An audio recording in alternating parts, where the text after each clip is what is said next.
On May 25, 2020, in the U.S. city of Minneapolis, George Floyd, a 46-year-old black man, begged for his life as Derek Chauvin, a white Minneapolis police officer now convicted, took his life.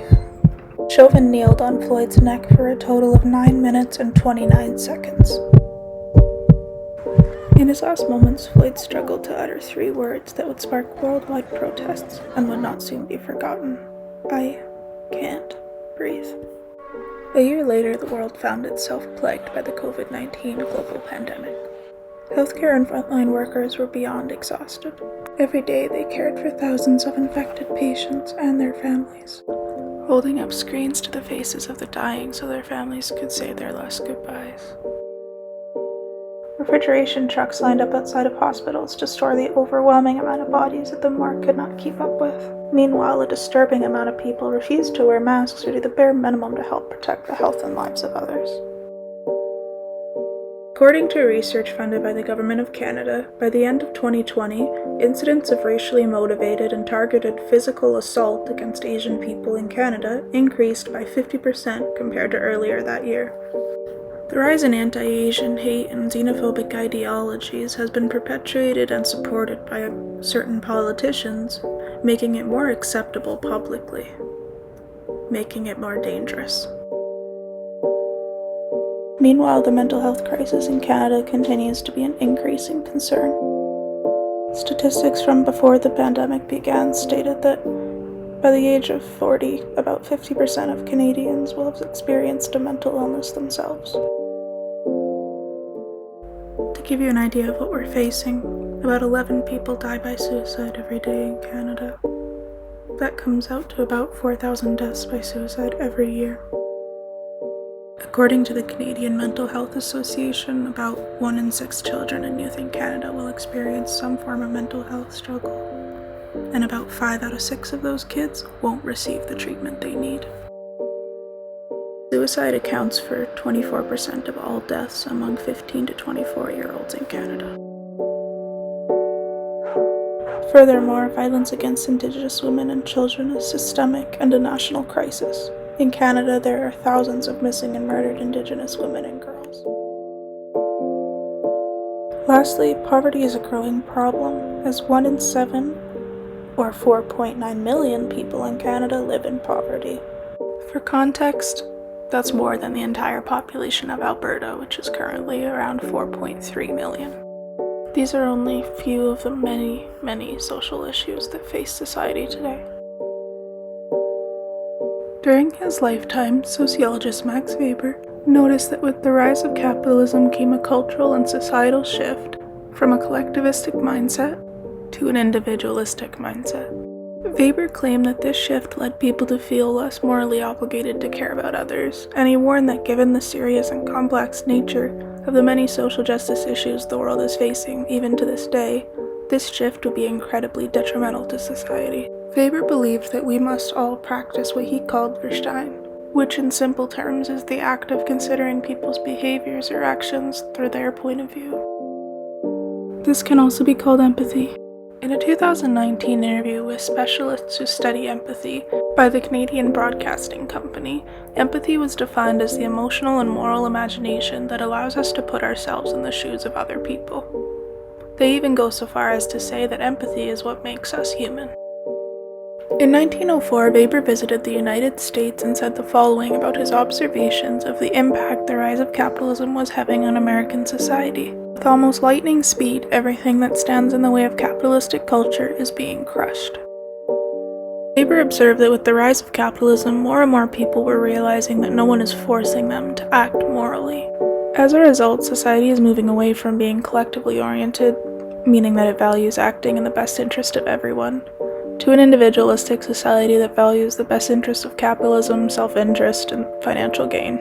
It is tunneling people's view of the world. It has gotten to the point where, in today's society, people are viewed as cogs in the capitalistic system first, and human beings second.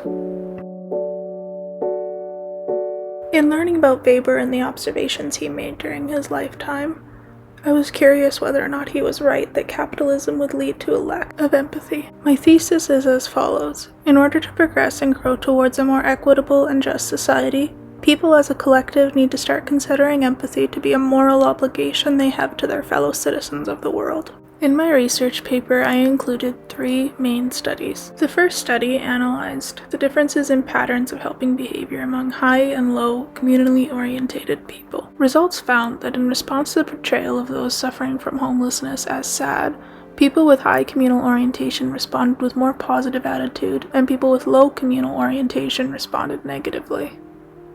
The findings of this study are especially important because it shows how the degree to which people are communally oriented can directly impact the way they interact with each other in society, and in particular their attitude and degree of empathy that they have towards those suffering from social justice issues. The second study, conducted by social psychologist Sarah Conrath and her colleagues, looked at how empathy in American college students has changed over the 30-year span between 1980 and around 2010. This study used the Valid and Reliable Interpersonal Reactivity Index, or IRI, which is a personality scale that measures 4 subscales. The results of this study found that there were significant changes in the IRI scores in the years between 1980 and 2010, indicating that there was a decline in 2 of their subscales. One of the subscales was the EC, which measures people's affective reaction, meaning their emotional response reaction, i.e. sympathy, to the misfortune of others. In other words, people are showing less concern for the distress of others.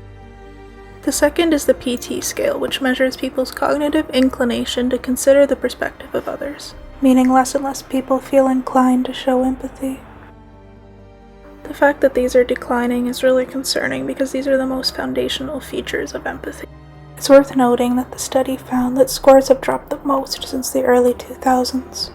Interestingly enough, social media platforms such as MySpace, Facebook, YouTube, and Twitter, and more were invented during this time.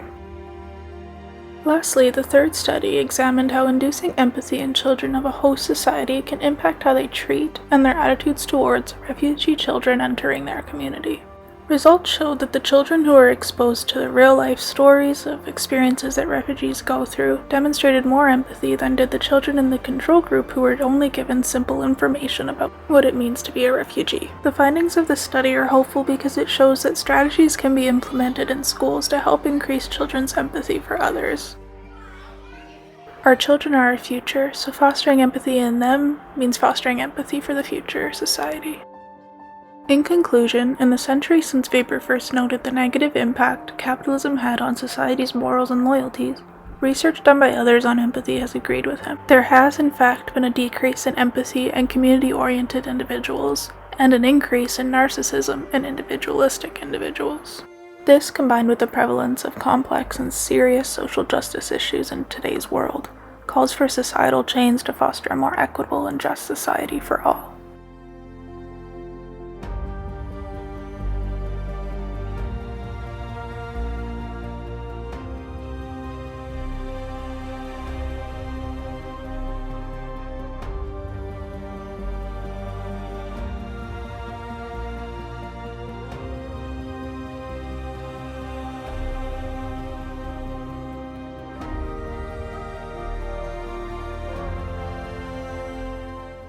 But in order to do this, people in society as a collective need to start considering Verstehen, or empathy, to be a moral obligation they have to their fellow citizens of the world. If empathy is what makes us human, what does that say about us that it's on the decline? And what are we gonna do to fix it?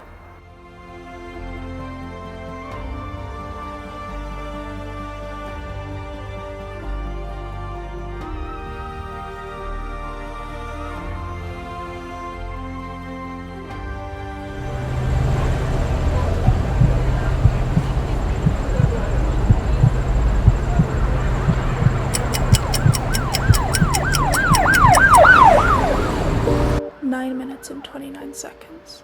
That's how long it took my presentation to get to this point. The exact amount of time that Derek Chauvin, a Minneapolis police officer, kneeled on the neck of George Floyd as he yelled out, "I can't breathe."